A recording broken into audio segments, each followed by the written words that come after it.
దూరమయ్యాక తెలిసింది నీ విలువ ఎపిసోడ్ 3. ఓకే అని నేహ బయటికి వస్తుంది. బయటికి వచ్చిన నేహ ఇలా అనుకుంటుంది, ఎన్ని రోజులు వెయిట్ చేయాలి ఇతగాడిని పడేయడానికి. అయినా ఇప్పుడిప్పుడే గురుడు మన దారిలోకి వస్తున్నాడు, ఇంకా కొంచెం డోస్ పెంచితే మన సొంతం అవుతాడని అనుకుంటూ తన వర్క్ లో పడిపోతుంది. జాబ్ లో జాయిన్ అయిన నేహ రాహుల్ అందానికి, వర్క్ లో తన డెడికేషన్ కి, అలాగే ఎంక్వైరీ చేయగా రాహుల్ కి ఉన్న ఆస్తి గురించి తెలిసి ఎలాగైనా రాహుల్ ని పెళ్లి చేసుకోవాలని అనుకుంటుంది. రాహుల్ ని పెళ్లి చేసుకుంటే తన లైఫ్ సెటిల్ అవుతుందని ప్రయత్నాలు చేస్తుంటే తనకు పెళ్ళయిందని తెలిసి డీలా పడిపోతుంది నేహ. కానీ రాహుల్ కి తన భార్య అంటే ఇష్టం లేదని తెలిసి ఎగిరి గంతేసి తన ప్రయత్నాలు చేస్తుంది.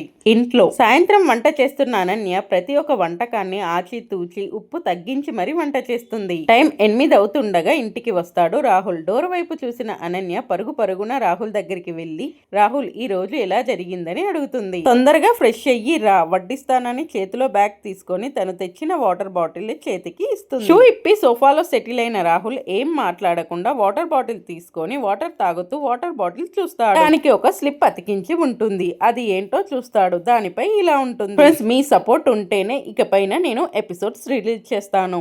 సో ప్లీజ్ కామెంట్ చేసి సబ్స్క్రైబ్ చేసుకోండి.